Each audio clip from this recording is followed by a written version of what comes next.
وہ کہتے ہیں نا کہ غم حسین کے علاوہ میں اور کوئی غم نہ دینا. یہ بڑی ایک اچھی بات ہے، لیکن ایک بات میں بھی بتا دوں. اس کا مطلب ہے غم حسین کے گھر پوڑی بچھی رہے، ہمیں کوئی اور غم نہ دینا. ان کے گھر میں غم رہ جائے. ارے کبھی ان کے گھر سے بھی تو غم ختم کرنے کا سوچیں. ان کے گھر سے بھی تو غم ختم ہو. غم حسین سے زیادہ خدا ہمیں حسین کے گھر کی خوشی کی دولت دے. یہ جو ام المصائب کا لقب ہے، یہ ام المسرت میں بدل دے. جیسے 4000 فرشتے.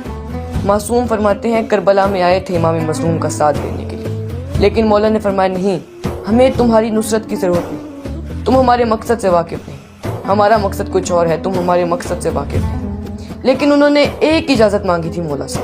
مولا ہمیں یہاں رہنے کی اس وقت تک اجازت دیں جب تک آپ کا منتقم نہیں آ جاتا. معصوم فرماتے ہیں فرشتے جب اجازت مل گئی تو انہوں نے کیا دعا مانگی؟ یا رب الحسین بحق الحسین بے ظہور حجت القائم.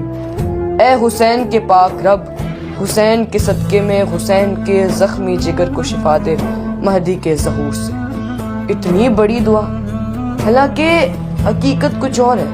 ہماری توجہ ہی نہیں کرائی.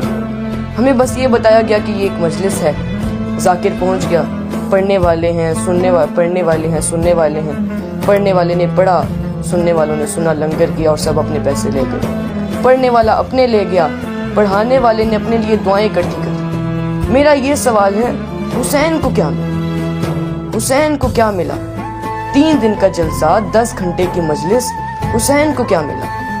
10 دن حسین سننے کے بعد کتنے حرتیار، کتنی فضاؤں کے مزاج بدلے. حالانکہ پڑھانے والے کو چاہیے کہ پڑھنے والے سے کہے مجلس پڑھنے آ رہے ہو، 1 گھنٹہ آپ کا ٹائم ہے، ایک شفقت کرنا، 20-25 منٹ ہمیں یہ بتانا کہ ہوا کیا تھا.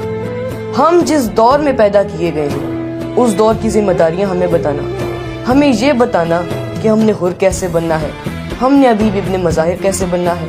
ہم مجلس میں ہی کیوں آ رہے ہیں؟ جنت کے لیے، گناہ معاف کرانے کے لیے. مجھے قسم السلطان کی جس کے پاک زیر شفقت ہم زندہ ہیں، جو شیعہ آج بھی گناہ معاف کرانے مجلس میں جاتا ہے، اسے حسین کا پتہ ہی نہیں. نہ اسے حسین کا پتہ، نہ اسے کربلا کا پتہ.